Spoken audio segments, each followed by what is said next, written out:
Hi, I'm Nikki Coffin and welcome back to another episode of Recruitment Manager Training Tips. Today I'd like to talk to you about how to remotivate a flagging recruiter and get them back on track. Now this is something that many managers experience and it can really affect results not only for the individuals but also for your team around them. I found a 4-step approach works really well with this. So the first step is to tackle the problem head on. Don't ignore it thinking it will go away because I promise you it won't. So sit down with the recruiter and find out if they accept that they are demotivated or that their performance is below par. If they do, find out what they believe needs to be done to improve that performance, and more importantly, why should they do it for them? There's this thing called whiffy, what's in it for you? Why should they make the changes? Now when people understand why they're doing something and why it's good for them to do something, they're much more likely to do it. This then makes your coaching, your training, your support or even counselling much easier to get done. If they don't accept that their performance is poor, then you must be able to show them with facts that they are underperforming and let them know what's expected.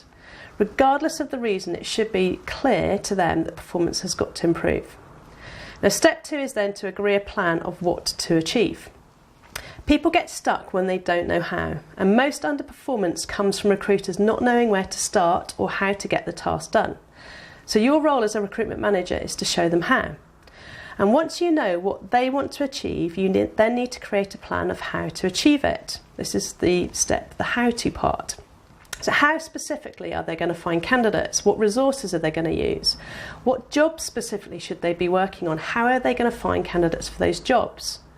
How are they going to measure their progress? And the best way to do this is to create milestones. So a plan to achieve, for example, X number of CVs sent in a day, a week, or a month, for example.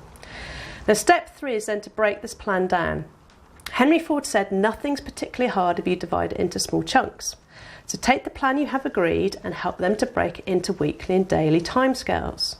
Think about what specifically they'd like to achieve in the next 2 to 4 weeks and what would that success look like?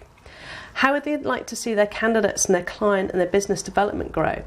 Think of those timescales also then in terms of activity and also financial rewards. So that at the end of week 1, what would they like to have achieved specifically? At the end of week 2, how many CVs sent, how many first interviews, and get them so they're realistic targets. Now step 4 is then review and do now. Even the best plans will encounter obstacles. So how can you make sure that you still achieve success even if you've got these obstacles?